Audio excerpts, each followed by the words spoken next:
Boy, oh boy, the Alex Eala show continues here at SoBi Stadium. It was an electric Friday night. For the third night in a row, we obviously had Venus and Alex last night, and then tonight against Katie McNally. She had to graft for that win, didn't she? You were courtside at match point. It was a different energy to the first match, there's no doubt about it. She's covering. The moment Alex Eala walked out of the tournament, the ticket situation suddenly started looking very uncomfortable.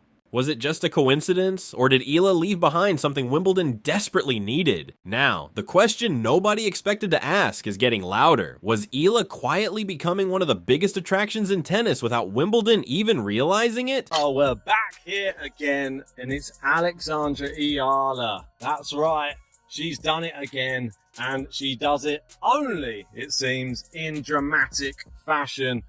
This match actually started pretty badly, I would say. She was down 3-1 in the opening set, and then something just clicked, as it does with her, and she doesn't panic in these big moments. She doesn't worry. She always knows that Wimbledon discovered something unusual after Alex Eala was eliminated, because sometimes the most revealing measure of a player's impact only becomes visible after that player is gone.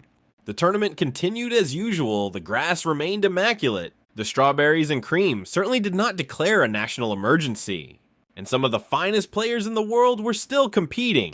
But the matchup itself, I think, definitely lived up to the hype. So 21-year-old Alex Eala got her first WTA Tour title, taking out Jess Pegula 4-6, 6-4, 6-0, and earning herself a place in the top 20. And we're going to talk about Alex in just a minute, but just first a note on Jess. I was reading through some of the transcripts from the beginning of the week in DC, and she was saying how she did not even plan to play.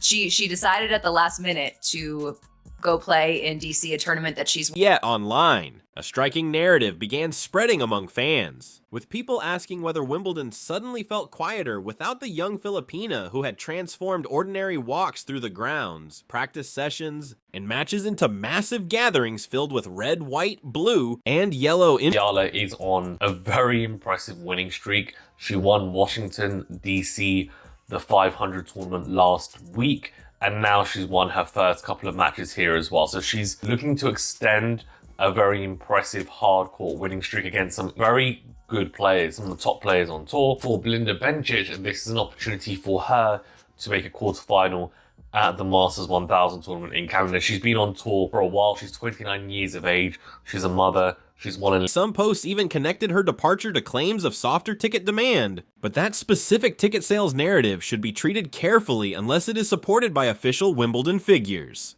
However, the larger phenomenon behind it was impossible to miss, because Alex Eala had become one of the tournament's major attractions. Alex Eala is now into the round of 16 of Toronto. My goodness, this was such a tough match.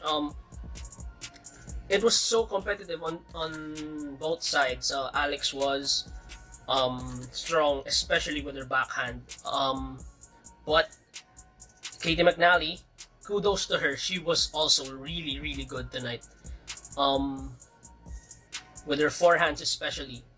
But it's Alex who won the match. But this did not come. Her Wimbledon adventure ended against Jasmine Paolini in the 4th round, and Paolini deserved every bit of the credit for surviving a magnificent 3-set battle in which control seemed determined to change hands repeatedly. Eala competed with the same qualities that had carried her through an extraordinary stretch of tennis: speed, tactical courage, stubborn defense, and the irritating habit, at least from an opponent's perspective, of making a rally continue several shots beyond its apparent expiration date. Eventually, however, Paolini found enough answers to break through and advance to another Wimbledon quarterfinal.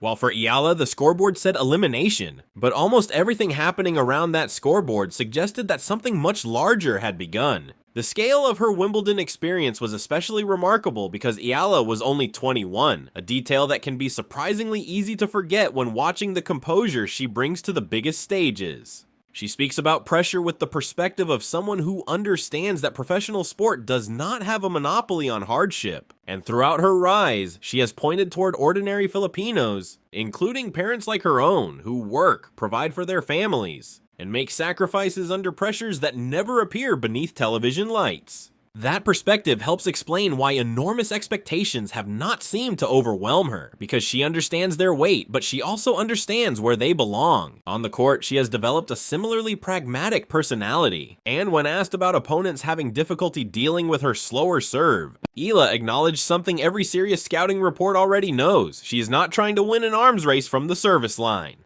Compared with many players on tour, raw serving power is not her defining weapon. So instead, she searches for different advantages through placement, variation, timing, and the strength she can create after the return. Canada's biggest tennis tournament is in full swing, and one of the biggest storylines is the soaring popularity of a young player from a country not normally known for tennis. Alexandra Eala is the highest-ranked tennis player from the Philippines in the sport's history. As Megan King reports, she's already drawn huge crowds at dozens of events around the world, including Toronto. It's really inspiring. I feel really hopeful for Filipina. In a sport increasingly fascinated with speed measurements, Alex Eala can occasionally make subtraction look surprisingly dangerous. Because when an opponent expects another missile and instead receives something slower and awkwardly placed, rhythm can disappear just as effectively. That style became even more fascinating when combined with everything happening around her, as Wimbledon began to resemble at times a Filipino reunion with a tennis tournament happening in the background. Philippine flags appeared throughout the grounds, supporters gathered around the courts, and even routine practice sessions attracted attention far beyond what young players normally receive. People were not showing up only for the competition. They were coming simply to watch Eala rehearse forehands and backhands, which might be the ultimate test of sporting devotion because practice does not even offer the guarantee of a scoreboard. The reason was history, because Eala became the first Filipino player in the Open era to reach the 4th round of a Grand Slam, taking Philippine tennis into territory it had never occupied before. Along the way, she defeated the defending champion, instantly transforming an exciting run into one of the central stories of Wimbledon. Her progress was no longer interesting merely because she was young or promising. She was defeating players whose resumes represented the very standard she was trying to reach. And suddenly television coverage expanded, international headlines multiplied, and people who had barely heard Eala's name wanted to know her entire story before her next match even began.